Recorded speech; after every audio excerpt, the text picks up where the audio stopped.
Wants to know, are we now going to get a cabinet announcement tonight perhaps, or maybe tomorrow? Well, I know that there's no day called soon, but I can tell you now that it's going to happen sooner than later. We are expecting to have cabinet before the end of this week. Before the end of this week? Before the end of tomorrow? Well, before the end of this week. Soon is soon. We could probably play this game all night. It might be quite fun. Okay. Do you expect Mr. Mabuza to take a leading role in cabinet? Do you expect him to be the deputy president of the country again?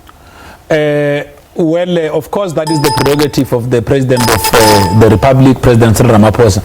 Of course, he has always been a Deputy President of the Republic of South Africa under the fifth administration.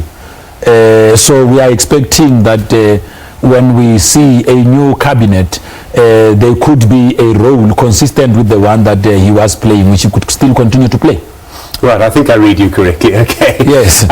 Some of the technicalities about what's happened in the ANC are quite important here. So, are you able to confirm for us then that Mr. Mabuza, I call him former Deputy President Mabuza at this moment, probably Deputy President Mabuza tomorrow, can you confirm that he went to the ANC's Integrity Commission?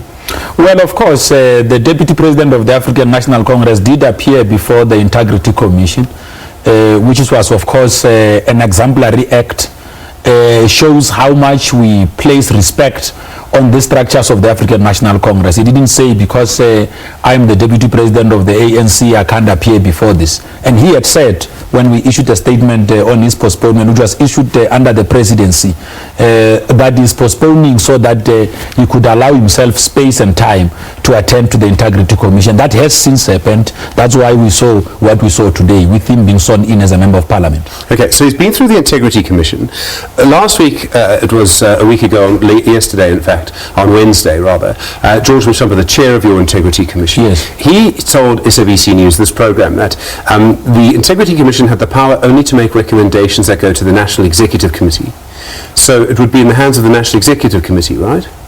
Well, in terms of this constitution, as amended and adopted by the 54th National Conference, then Integrity Commission draws its powers from the National Executive Committee, according to Rule 24.1 and Rule 24.2 of the ANC Constitution. And those rules are quite emphatic on how the NEC should go about interacting with referrals. For instance, referrals could be made by officials. They could also be made by the National Executive Committee. Once a referral is made, something called a statement of complaint would then be constructed and given to the Integrity Commission. So it's not every matter that would ordinarily serve before the Integrity Commission. There are specific cases that would serve before the Integrity Commission. And once the Integrity Commission is done with its work, it will then submit its recommendations to the structure that shall have made the referral. So that would be the NEC, right? That will either be the NEC or the officials in terms of the constitution of the ANC. Where I'm trying to get to with this is it's not just the Integrity Commission. The process doesn't end there, as Mr. Mashamba explained to us. It also doesn't start there. No, I get that, but I'm much more interested in the ending at this stage. Oh, okay. So what I'm trying to get to is who gives the all clear? Okay, who says the process is now finished in terms of the ANC integrity issue and the complaint that you received, and you are now free to become the Deputy President? Is it the NEC in this case, which didn't meet this week, so it can't be the NEC, or was it the national officials? In other words, where did the recommendations from the Integrity Commission go to? Well, I think that the point that we first need to clear is that the Deputy President of the ANC was not guilty of any charge. No, I get that. And but also him not going to Parliament had to do with a simple issue of appearing.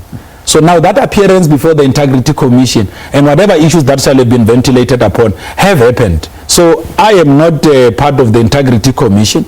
I sit in the National Executive Committee of the ANC. So we'll only be interacting with that work when we receive that report through the SGO.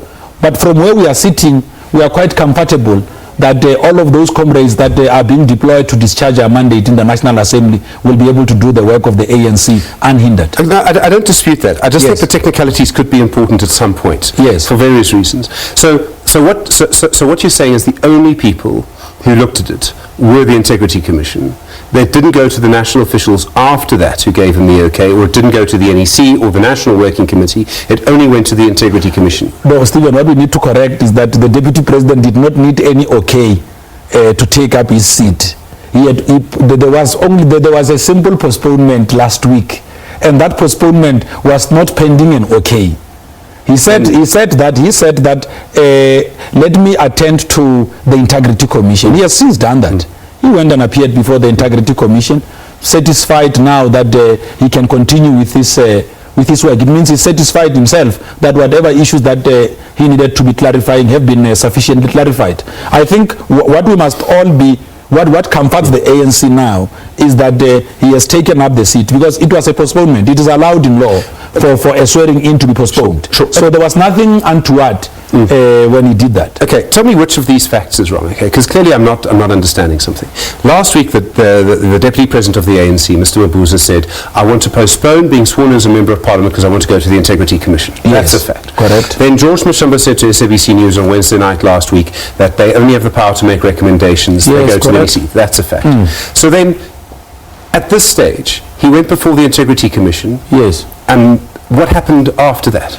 Because to use your own words, Stephen, he postponed because he wanted to go to the Integrity Commission. So then the process isn't finished, is the point I'm trying to get. So what I'm trying to avoid us doing is to talk into a process that we have not had the privilege to participate in.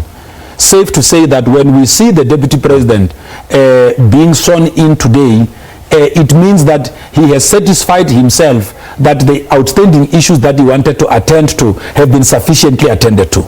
So we can only draw that inference out of the actions we saw today. And look, all we wanted was to make sure that all of our members, including the Deputy President, who are on the list and are due to be sworn in, are ultimately sworn in, so that we have got our full complement in Parliament to be able to discharge our mandate.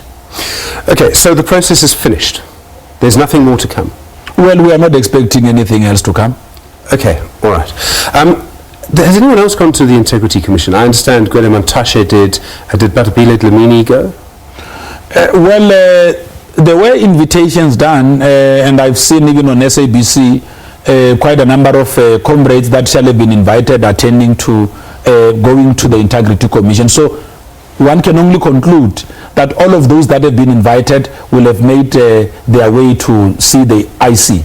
Of course, we will know once there is a report, and if the SGO deems it fit to share such details with the National Executive Committee, we will be aware of what would have transpired and what are the kind of way forward or immediate actions that need to be undertaken. Yeah. What I can tell you is that the ANC there's no crisis in the African National Congress as things stand. Okay, so I just want to make sure I didn't misunderstand you. Are you saying the Secretary General's office doesn't have to share the findings of the Integrity Commission with the NEC? Well, you were talking about the names, the reports, sure, and all of that. So I am saying that when they finish, the place where they would deposit their report, recommendations, if you may want to refer to them as such, would be the SGO. And once such is done, you have got the National Working Committee and you have got the National Executive Committee. These are all structures of the ANC that have got to do with processing of reports once work is undertaken. It happens with any other report that requires the ANC to formulate an opinion on. So it would automatically end up at the NEC eventually? Well, of course, it will. I mean, this is a structure. This is not the Chapter 9 institution. Yeah. This is a structure of the ANC. Sure. It reports to the National Executive Committee. It is the NEC which decide whether it wants to communicate those things out to the public or not. Pule Mabe, thank you very much indeed. Do appreciate you coming in. Pule Mabe is the national spokesperson of the African National Congress here with me tonight. Pule, thank you.